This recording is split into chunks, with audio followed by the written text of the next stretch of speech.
Hi there, I'm Hayden Crawford, and today I've got the amazing Agathe Fohler with me, who is currently in Mexico, and she's doing some incredible work on the planet at the moment with regards to starseed activation. Now, Agatha, I'm curious to find out a little bit more about what that actually is. Can you explain it in a bit more detail for me? Of course. Hi, Hayden. Thank you for having me here on your show. Um, I was in Hawaii before, right? So it was a lot of Pleiadian activation and integration. We all have like starseed. Like, what is a starseed? I mean, I'm sure you're working. I mean, you're working with so many starseeds, and then I have this Facebook Arcturian group, which there's so many starseeds, so many awakening. As you said, 2020, it's the big awakening, right? So now the star seeds are remembering who they are, and they are like incarnated from different planets like Arcturus and Venus and Sirius and Orion. And I was in Hawaii and I got so many downloads, and an activation actually helps. Like, I'm a healer, I'm a seer, I'm a star seed myself. I call it multidimensional being because I can see, I can hear, I can smell. Like, I can even smell when people are sick. Don't ask me how it smells when they that is terrible. It's like when someone is sick from inside. Oh my god, you don't want to smell that. It's like I'm always running around with aroma sprays like here. That's so funny. Oh no, that must be gross. Yeah, it is actually. The other day I was having an interview and I was next to a person and I could smell like entities, they have a certain smell. Like some people say, oh, they can smell rose. That would be like the Mother Mary energy. And like, come on, you working with colors and with aromas and fragrances, right? You would like know out of everyone, you would know the best. So certain energies have certain smells. Yeah, they can do definitely. I wouldn't want to smell sickness though. That sounds really like quite No. confrontational. So what? How do you like once you've discovered this then? So you basically are you're able to kind of sense using all of your sort of five senses. You know what's going on for somebody, and from that, what? So are you able to sense which star system that they're from as well, or how do you go about it? Yeah, like I'm born with that. I didn't have like this big awakening. I'm born with it. Like my parents, even my mom can't hear and speak. My dad can't hear, but he speaks six languages. And they were very spiritual. And I even believe that my dad had some connection with Illuminati, call it whatever. Like, I mean, it doesn't mean that we should judge them. It's just that we are born into different energies and places and families so that we learn more about ourselves. And I mean, you have done some sessions with me, right? You know about me more than others. And I'm born with that very much. And I can see and read energies. And yeah, I do see when um, I'm just figuring out certain planets and their energies, and then I can tell what the person energies has. Like, for example, Orion people, they have this Gothic Celtic thing. They're very strong. They also have like this little like dark side to them, like this Egyptian energy. And I just figured it out because I had to dig deep into it, and I had this kind of like remembering. And then of course Sirius, I'm so much connected to Sirius. I just love the water. I need water all the time. I drink a lot of water. I'm always at the ocean, and it just helps me to make my energy flow. I just need water wherever I am. Yeah. So yeah, there are certain characteristics, if you want to Yeah. call it that way. Fantastic, because I remember like recently for your birthday, I created a Starseed numerology report for you, and actually Yes. from that, I was able to accurately um, determine which star system that you're from, and of course, it had to be Arcturus. Obviously, you're managing an amazing group on Facebook now called Arcturians, and your sun is positioned exactly in the right position at the time that you were born to allow your soul to incarnate through from Arcturus, but also you have connections to Andromeda and Speaker, I think it was, wasn't it? Yes, but I need to, like, you have those videos, I need to find out about those. But see, that's why we never stop learning. We always learn about ourselves. And like, I have met so many people, and what I do, like, about talking about the starseed activation, right? So many people are totally blocked. Like, come on, I got 40 this year, and you gave me this wonderful how do you call it, a Starseed Origin reading, I call it, right? So, and then still I'm learning so much because the earth vibration is like increasing, is like vibrating so high that our memories are coming back, our soul parts are coming back, but our body still needs to be cleansed and detoxed. We have implants, we have blockages, we need to heal our DNA. There's so many things. So when I do in Starseed activation, actually what I do is I help you to remember who you are. So it would be like a session for like 4 sessions. One would be, the first is like removing the implants. The second would be like in DNA activation, like most of our like helix strands and all, like, how do you say strands in English? Strands, string, like the DNA strands. Strands, yeah. So they will be like reconnected. So the light and your psychic abilities, like they're all coming back. And then the third one would be like, getting all the activations done. So like your energy, your aura, your chakras getting, like activated and start glowing and shining, because we are stars on earth. And once we connect telepathically from heart to heart, from soul to soul, we help each other. We help world rising, and we help the frequency, and we remember who we are. And then integrating all the soul parts, which we had to like get rid of to incarnate on earth, because earth had a lower vibration, and now we can integrate them.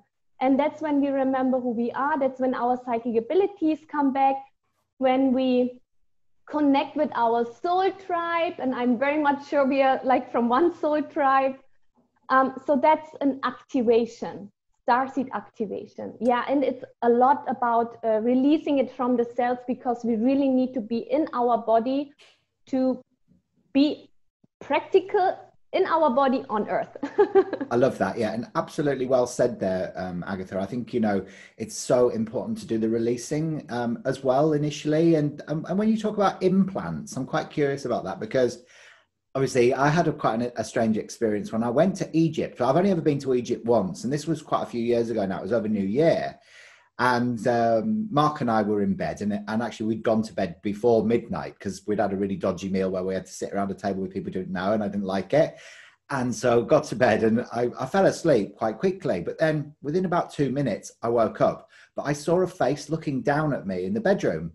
But it wasn't like a nice face. This was some sort of like scary old woman's face. It really freaked me out, and I screamed.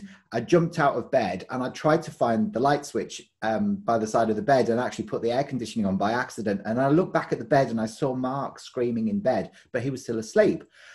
So eventually he came round, and I was like, what the bleep was that? I'd only ever had anything like that happen to me once before in my life.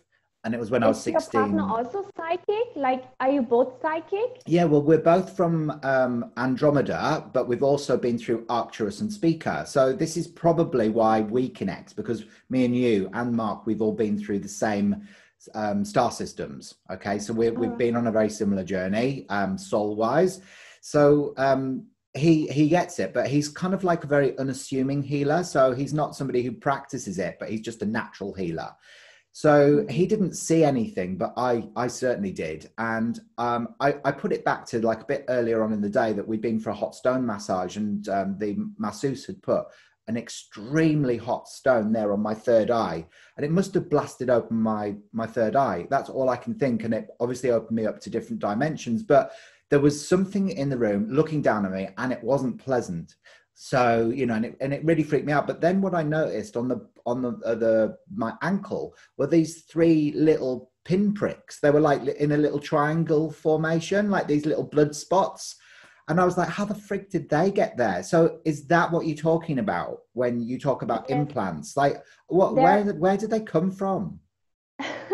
Actually, they're different ones. There are like the etheric ones, the energetic ones, which come from like when you get an abduction. They're like positive and abduction and negative ones, because some of us, we are hybrids, and we are like either commanders, or we are like on a ship at the same time as we are being here. And those implants are different because they're helping us to get upgrades. But then we have abductions, like, I don't want to say the grays are bad. I don't like this good and bad thing, but I think it depends on which dimension you're tapping into. That's what you get. Everything can be good or bad.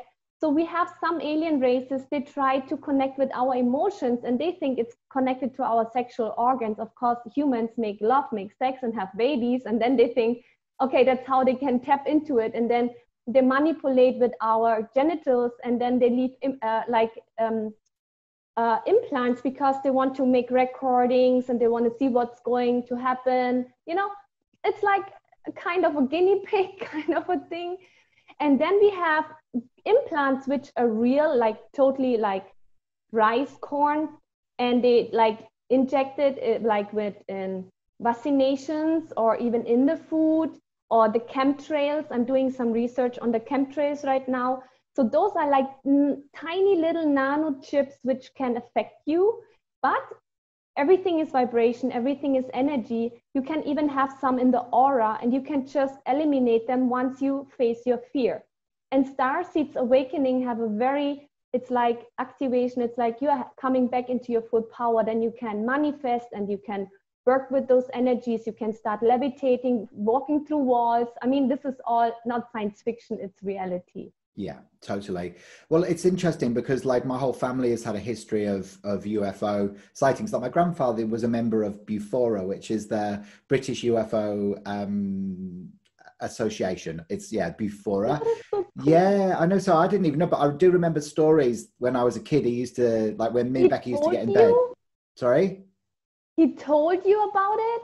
Yeah. When we were kids, like we used to get into bed with my grandfather and Nana Doreen, she was called, and he used to go, I've seen lots of cigar-shaped objects and saucer-shaped objects in the sky, and as a kid, I would be fascinated, and not scared at all, But it's kind of like, and then it's passed on to my mum, and she used to see things when we lived in Scutterscalf in the northeast of England, and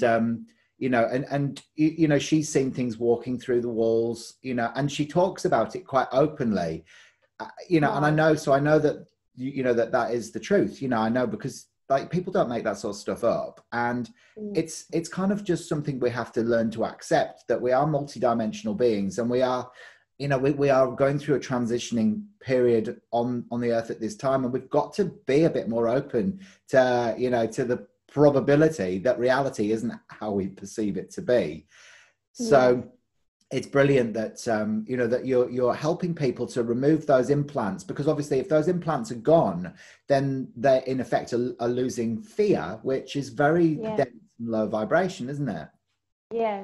Yes, and it's so important, especially in times like this when they say this, I mean, it's like a brainwash. It comes on the radio, on TV. I don't watch it. I don't have TV. I don't listen to radio. I just put whatever I like, nice, funny movies or nice songs.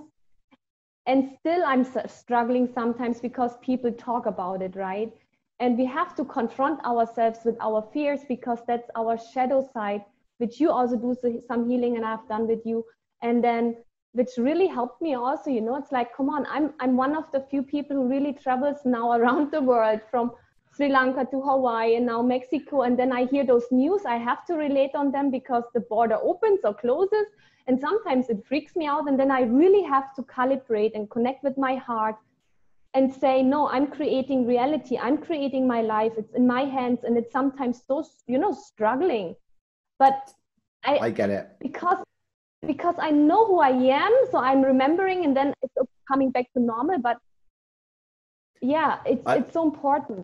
I totally understand, because we are dealing with this transitioning that's taking place, because, actually, like if we look at it metaphorically speaking, like the earth is kind of splitting in two, and to exist on like an oversoul of the planet, we have to be a conscious creator of our own reality, and to be able to do that, you have to have dealt with your shadows, because if you're living in that density, you can't get there, you can't get to the oversoul. So, of course, the work is that we have to do this. So, by the work that you're doing, the work that I'm doing, it's so imperative, and so many people are craving it right now, because we're all asking, who are we and why are we here, and what are we here to do? So tell me more about the different stages then of the activations that you do within this 4-stage process, Agatha. What sort of results have you been getting, and how have your clients been responding to what you've been doing? That's the exciting part, which I'm always like curious myself, because there is a difference between activation and initiation.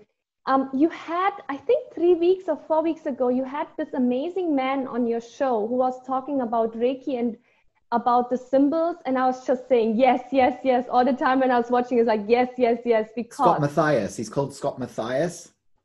Yeah, thank you.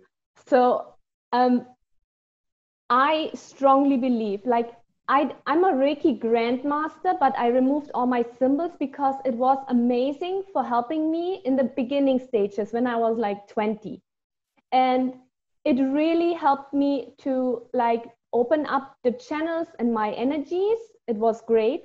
But then when I reached a certain stage, since I'm a starseed and I'm saying not a normalo, which we are like, so many are starseeds, right? We are like amazing masters incarnated. We don't go and learn from masters. We are masters. We're here to teach. And those symbols will block you eventually. So the difference between an activation and initiation is, an initiation is you will get a symbol, a certain technique from one person down the line with all their problems and all their clusters and dirt and mud and whatever, because they all have their issues. And then they do their technique and give it on to you, which you have to follow this specific technique, which is not you, which is not individual, which is not new, unique, and which is not embracing your own unique gifts and talents. So an activation is removing actually the dirt so that the beautiful crystal, a shining crystal who you are, shows itself in the light and can vibrate and help others to remember who they are. That's how we connect. So the activation is helping you to integrate and bring back your psychic abilities, so that, and now that's the crazy amazing part.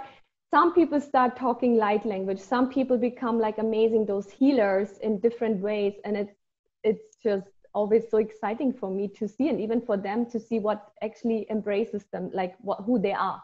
Like, it's cool. It's really cool. Yeah, it really taps into their potential, and so that they can really, you know, start making a difference and helping, you know, because actually it's only as a collective.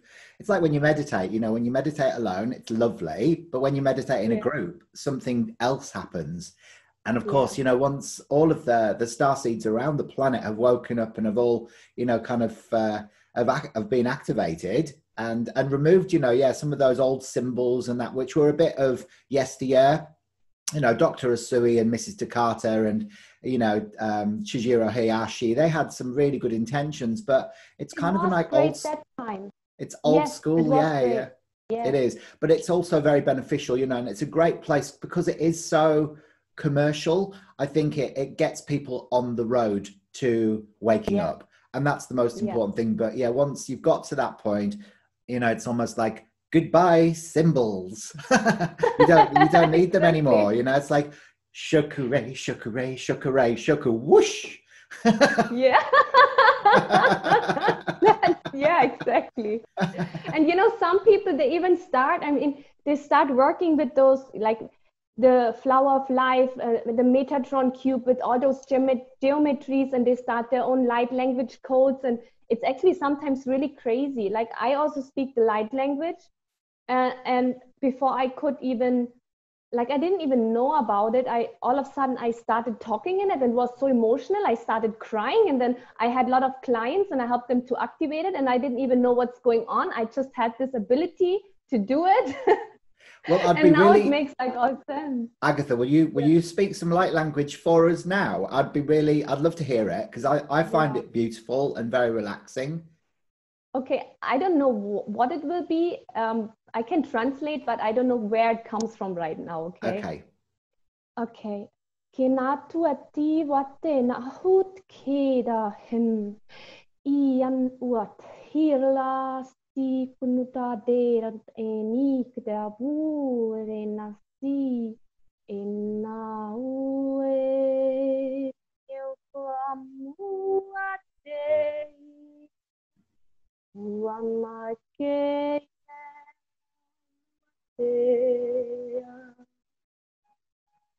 Wow, I love it. I start sweating when I do this. It's like, go. Well, it's sort of what it does. It triggers subconscious memories for me. And that's what it does. It helps me to remember this beautiful time of my lineage where things were very peaceful and interconnected. And everybody kind of just drew their thoughts together and were powerful manifestors and co-creators of peace, harmony, and joy, you know. And I think that's it. So it almost reminds you of how it was and how it will be again, you know. It's Thank you. yeah. Yeah, it's like that. I don't know how to say in English. In German, we say Urmutter. That means the mothers of the mother. Is there an English word for that? Like the mothers of the... It's almost like, is it like the divine mother of the divine? Yeah, something like, it's like that, the source. It's like where we come from, where we are, who we are, like, you know. I'll show you what it looks like in the color mirrors. Here, it's this one here. So that's the divine mother of the divine. Okay, so Yeah. this one is rose gold. That's her color. Oh my God. Isn't she beautiful? Yes. Yes. Is Oh that my what it God. feels like? Yes. It's Rose like gold. home, like a baby in the womb. It is like a baby in the womb. Yeah, rose gold, Oh pearl my of God, that's wisdom. so beautiful.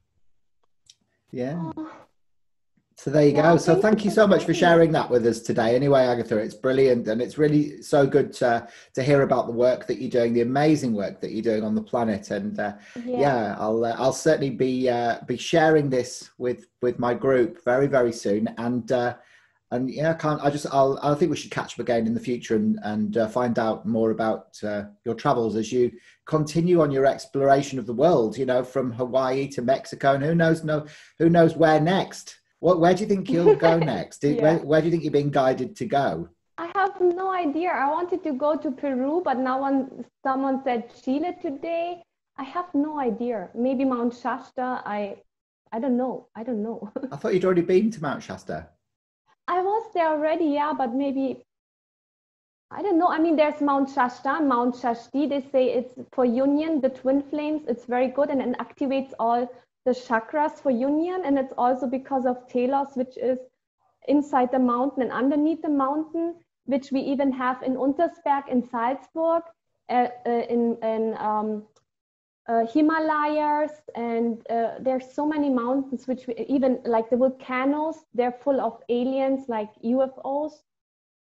Absolutely, yeah. No, Yeah. the whole Lemurian culture is incredible, and it's incredible to think that, you know, after all these years as well, that they are still existing on a fifth dimensional frequency, you know, within the core of our Earth, and that we can tap into that. You know, one of the things that I am doing now, which has kind of evolved, is when I'm taking people, you know, into a space of connection, I get them to imagine sort of energetic roots going deep down into the core of the earth and connecting up with the ancient Lemurian light and wisdom and drawing it up into their heart space, because I feel like that is very Syrian energy as well, you know. So it's very divine feminine, and it kind of helps people to really start feeling that compassion again in their heart, so that they can remember who they are. And actually very quickly people start knowing, you know, and Yes. realigning with the truth of their who they are. And actually, once they feel that again, it's very difficult for them to lose that. And it's almost like they shed those old stories very quickly, don't they? And guess what, Hayden? Yesterday, I drove with a car. They call it cenotes. It's like a national pond, which is huge underwater cave system here in Tulum, where I am. And it's the energy of like Mother Mary, Mary Magdalene, like the womb, the mother, the divine of the divine mothers. Or how did you say, like this rose gold energy? And I went there to this private property, and then I was like, oh my gosh, I'm wrong. And then I said to this man, I'm so sorry for violating coming into your home. And he's like, no. He's like, where do you want to go? I said, I want to go to the cenotes. I want to go for a swim. Oh, come. I have my private cenotes. And guess what? He showed it to me. And then he showed me this. He had two, one with this private island. It goes like 7 meters deep and 15 meters deep. And it goes like to like hundreds and kilometers to other cenotes, which they have a huge cave system, beautiful crystal clear water. And they even have like bones inside those tunnels, and turtle those shells. I saw it yesterday. It was amazing. And Wow. I'm 100% sure it's one of this, what you were saying, like this Atlantean, very old underwater tunnel system, because that water, you can drink it. It's so healing. It's full of minerals. And yesterday when I did like clap the water, but I would do this, you know, I play in the water. I just like the serious and serious energy. It started sprinkling. Then I said, is this mineral water? And he said, yeah. And I was like laughing and giggling because the water would be like jumping like mineral water. It was so funny. But it just shows you how much magic that there is still available on this planet. And it's actually here. Yeah. It exists. And all we have to do is find it and explore it. And, you know, the earth is so pure, really. And, yeah, you know, she's not going anywhere. You know, she's very supportive of all of our journeys. And she's just holding us as we kind of learn to experience, you know, and forgive, really. Because there's no, why else would we have incarnated with shock and trauma if we didn't then have to learn how to forgive? And really this whole experience of life is to get us to a place of forgiveness of self, forgiveness of our parents, and forgiveness of God. And until we forgive our parents, we can't forgive ourselves. And until we forgive ourselves, we can't forgive God. So it's kind of like, it's just a journey of forgiveness, the whole thing. Yeah. I just want to say one more thing and ask one more thing. I really want to all of you, just be unique, because all of us, we're like a puzzle.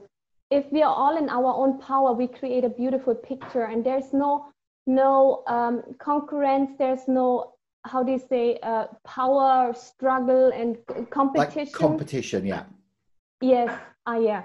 So we work together. We have to help each other, because that's when we come this beautiful picture.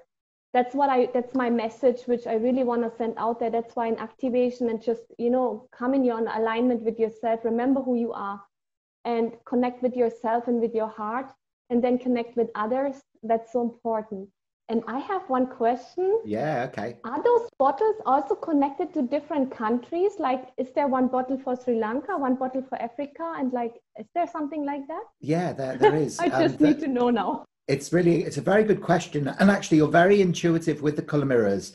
And I've noticed that from some of the sessions that we've done, where when we're in a deep subconscious state, or you're in a deep subconscious state, and I'm facilitating this journey, you're coming up with numbers to be able to give you advice and guidance. And actually they respond to the color mirrors, because it is a numerology based color therapy system. And actually, so your subconscious mind is actually being able to identify the number to be able to get the information or the wisdom that it needs to actually wake up. The next session. Now I know what I want. I'll get back to you after this show. Yeah, well, so the different color combinations, they respond, they do connect up with countries, but also different cultures and different periods within our timeline. So they can be indicative of past life incarnations that we've had. So, for example, this bottle here, so anything that's gold and red, or gold and magenta, this relates to a past life during times of ancient, like Rome, the Roman soldiers at the time of Jesus Christ. So, and it's interesting because during one of my past life sessions, I connected up with, I could see myself as a Roman, well, what I thought was a Roman soldier, but it ended up, I was one of the suitors of Helena. So I was actually in the Trojan War. And it brought back so much information, and it all connected back up to the Temple of Artemis in Turkey. So we can get so much wisdom from just connecting to colors. If you like orange and blue together, that is a Native American guide as well that would come through. So if I see this purple with green, which country would that be in the last shelf and the first row? One more. On the next shelf, on the next square, on the right side from you. That one. No, one more. Next. The green and purple, or whatever that is. The fourth that one bottle. there. Yeah. All right. Okay. So that's an interesting one. So that one's called Love, Money and Creativity. And when you've got red and green combinations like that, it's because obviously the magenta relates to the Divine Father, and the green relates to Mother Earth, you know, the divine mother. So it's a Father God and Mother Earth. So when it's separate like that, it actually sometimes is indicative of codependency within relationships where people aren't standing on their own 2 feet because they don't believe that they're both. They have to look for the other part of themselves in the external other. So although that one doesn't necessarily relate to a country or a past life, it definitely relates to almost like a fragmented being who hasn't come into their full power yet. Wow. Okay, that's awesome. Yeah, very interesting. I mean, starseeds, guys, girls, just remember who you are. You're amazing beings, and we need you on this planet. We just need you all to be up and running and jumping, and yeah. And I think that's a really powerful message as well, you know, and it's something that we, you know, once we've kind of remembered the truth of who we are, and we fall in love with ourselves again, we don't look at the other people as being better than or less than ourselves, and we don't need to be in competition, because this isn't what this is about. You know, competition didn't work. We went through all of that, like during the 90s and, you know, the noughties or whatever, and it's like it actually doesn't serve anybody. So it's a very important message that, and what I've noticed about you, Agatha, is that you're always very collaborative. You're somebody who is selfless, and you're also somebody who's just got a very loving and compassionate, genuine nature. And I think that, you know, you're somebody that's very inspirational to not only other women, other men, but also other starseeds. So keep up the good work. It's awesome what you're doing, okay? And I'll catch you next time.